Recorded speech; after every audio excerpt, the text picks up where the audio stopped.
या कुक्षि विवरे कृत्वा स्वयं रक्षति सर्वतः नमामि जननीं देवीं परां प्रकृतिरूपिणीं कृच्छेन महता देव्या धारितोऽहं यदोदरे तत्प्रसादात् जगद्दृष्टं मातर्नित्यं नमोऽस्तुते पृथिव्या यानि तीर्थानि सागरादीनि पर्वतः वसन्ति यत्र तां नौमि मातरं भूतिहेतवे మాతృదేవో భవ పితృదేవో భవ.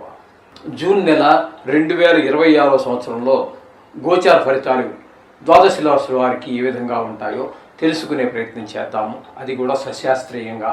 ఇందులో నా కల్పనను కానీ మిమ్మల్ని ఇంప్రెస్ చేయడానికి అబద్ధాలు కానీ కోతలు పోయేటువంటి ఉంటారు మామూలుగా వాడుక పదంలో, అలాంటివి ఏమీ ఉండవండి. శాస్త్రం ఎంతవరకు చెప్పిందో అంతవరకు మాత్రమే చెప్తాం. మిమ్మల్ని ఇంప్రెస్ చేయడానికి కానీ లేదా మిమ్మల్ని బాధ పెట్టేసి భయపెట్టేసి ఏవో జపాలు తపాలు చేయాలి అనేటటువంటి తాపత్రయం కూడా ఏమీ లేదు. శాస్త్రం ఎంతవరకు అంతవరకు మనం చెప్పడం జరుగుతుంది. ఇది కేవలం గోచారం మాత్రమే. దీని ఫలితం ఒక 10 to 15% ఉంటుంది. నిష్ణాతులైన వారు చెప్తే, మామూలుగా ఏదో సగం తెలుసుకుని చెప్తే అది ఎంత పర్సెంటేజ్ ఉంటుందో భగవంతుడికే తెలియాలి. కాబట్టి మిగతాదంతా కూడా వ్యక్తిగత జాతకం మీద ఆధారపడి ఉంటుంది. కాబట్టి మీ దగ్గర మీ తాలూకు date of birth, time of birth, place of birth ఇట్లాంటివన్నీ ఉన్నట్టయితే వ్యక్తిగత జాతకం రాయించుకోండి. అది 100కి 75% జరుగుతుంది. ఇంకా 10%, 15% ఆ భగవంతుడి చేతిలోనే ఉంటుంది.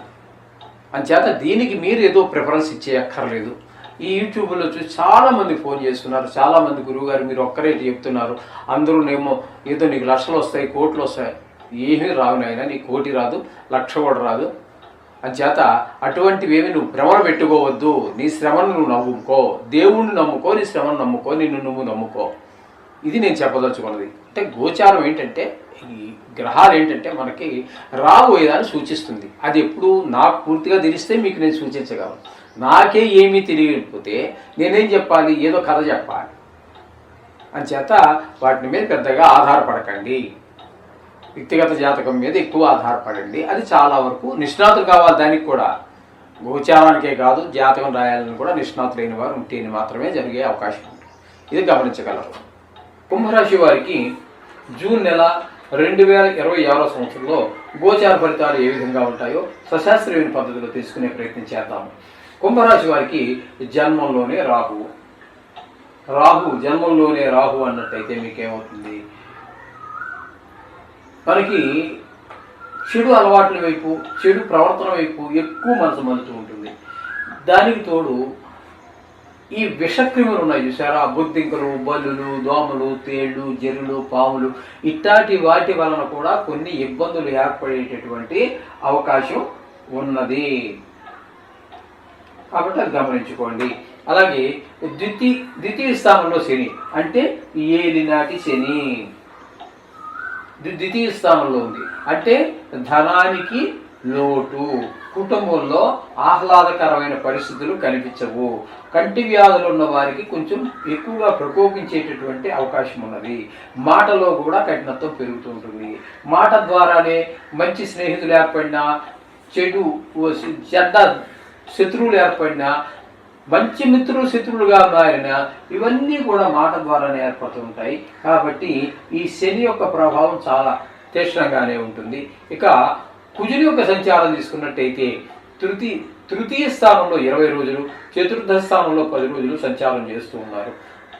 కుజుని యొక్క సంచారం తృతీయంలో 20 రోజులు కూడా మనకి అందరి యొక్క సహాయ సహకారాలు, కుటుంబ సభ్యులు, వృత్తి వ్యాపారం చేసే దగ్గర, ఉద్యోగం చేసే అన్ని చోట్ల మనకి వారి యొక్క సహాయ సహకారాలు ఏ విధంగా కావాలన్నా కూడా మనసా వాచాకరణ ఏది కావాలన్నా వాళ్ళు చేస్తుంటారు. కొన్ని సందర్భాల్లో మన ముఖం తెలియని వారు కూడా మన సహాయపడుతుంటారు. ఇక 10 రోజుల పాటు 4వ స్థానంలో సంచారం చేస్తున్నారు చూడండి. అక్కడ భూమి, విద్య, గృహము ఇత్యాది విషయాల్లో మనకి ఇబ్బందులు ఏర్పరిచేటువంటి అవకాశం ఉంది. అదే చతుర్థ స్థానంలో రవి కూడా ఒక 15 రోజులు ఉన్నాడు. ఇక్కడ కుజుడు ఏవైతే ఈ 10 రోజులు చేస్తున్నాడో ఆయన 15 రోజుల పాటు అదే పని చేస్తూ ఉంటాడు. 1వ తారీఖు నుంచి 15వ తారీఖు వరకు. ఏంటి అవి అన్నట్టయితే తల్లి గారి ఆరోగ్య విషయంలోనూ, విద్య, భూమి, గృహము, వాహనం ఇత్యాది విషయాల్లో ఇబ్బందులు కలగజేస్తూ ఉంటారు.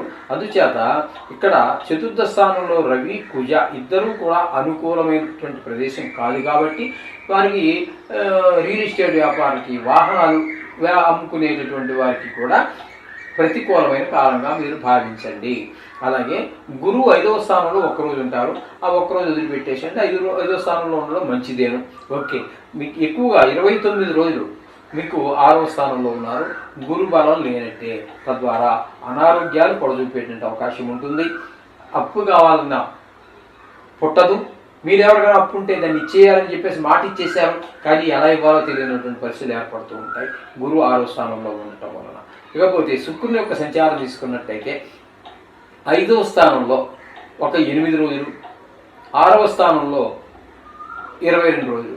5వ స్థానంలో ఉన్నటువంటి రోజుల్లో సంతానం మీద, పిల్లల మీద మంచి ప్రభావం చూపించినప్పటికీ 6వ స్థానం దగ్గరికి వచ్చేటప్పటికి దుష్ప్రభావం చూపిస్తూ ఉంటాడు. రోగాలు, రుణాలు అవన్నీ కలుగజేస్తూ ఉంటాడు. అలాగే బుధుని యొక్క సంచారం తీసుకున్నట్టయితే 5వ స్థానంలో మీకు 22 రోజులు ఉన్నారు. పంచమ స్థానంలో ఆయన ఉన్నప్పుడు సంతానం మీద దుష్ప్రభావాలు. ఈ పంచమ స్థానంలో గురువు 1 రోజు, శుక్రుడు 8 రోజులు, బుధుడు 22 రోజులు, రవి 16 రోజులు. వీళ్ళందరూ కూడా సంతానం మీద దుష్ప్రభావం, 5 గ్రహాల యొక్క దుష్ప్రభావం ఉంది కాబట్టి పిల్లల్ని ఆట ఆడుకునేటప్పుడు కూడా ఫ్రీగా వదలకండి. దెబ్బలు తగిలించుకునే అవకాశం ఉంటుంది. పక్క పిల్లలతో గొడవలు పెట్టుకునే అవకాశం ఉంటుంది. తగు జాగ్రత్త తీసుకోండి. చదువు కూడా దగ్గర చదివించుకోండి. ఇక 6వ స్థానం దగ్గరికి వచ్చాక గురువు, శుక్రుడు, బుధుడు ముగ్గురు ఉన్నారు. ఇక్కడ వచ్చేటికి ఈ 6వ స్థానంలో శుక్రుడు అనుకూలుడు కాదు, గురువు అనుకూలుడు కాదు. ఇక బుధుడు మాత్రం 8 రోజులు అనుకూలుడు కాబట్టి ఆరోగ్య విషయంలో తగు జాగ్రత్త తీసుకోండి. అప్పుల విషయంలో కొత్త అప్పులు చేయకండి. అలాగే పాత అప్పులు తీర్చే ప్రయత్నం చేయండి. మళ్ళీ ఒక అప్పుకి ఇంకో అప్పు చేసుకుంటూ పోతూ ఉంటే అది ఆఖరికి మనం ఆ అప్పుల్లోంచి బయటపడే మార్గం కనిపించకుండా పోతుంది. తద్వారా మనిషి ఎంత మంచివాడైనా, ఎంత సుగుణవంతుడైనా అపఖ్యాతి పాలవటము, అక్కర్లేనటువంటి మాటలు, అప్పు ఎవరైతే మనకి ఇచ్చారో వారి చేత మనము మాటలు నెప్పించుకోవటం లాంటి దురదృష్టకరమైనటువంటి సంఘటనలు చూడవలసి వస్తుంది. అలాగే 7వ స్థానంలో కేతు గ్రహ సంచారం జరుగుతుంది. ఇది భార్యాభర్తల మధ్యన, భాగస్వామ్యంలో వ్యాపారం చేసేవారి మధ్యన అనేక రకాలైనటువంటి ఇబ్బందులు గురి చేస్తూ ఉంటుంది. ఈ విషయంలో కూడా జాగ్రత్తగా చూసుకోండి.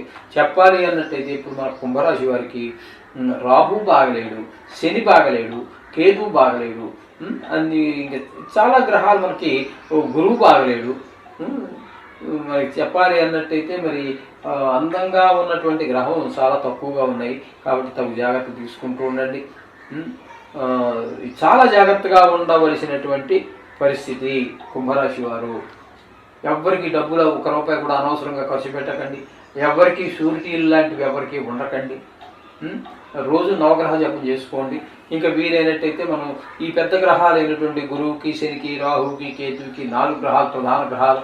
ఈ ప్రధాన గ్రహాలు 4కి కూడా మీరు దానం ఇచ్చుకోవటం, లేకపోతే వీలైనన్ని సార్లు, అంటే ఎన్ని రోజులు వీలైతే అన్ని రోజులు ఈ నెలలో, మీరు నెలలోనే కాదు సంవత్సరంలో కూడా చెప్పుకోవచ్చు.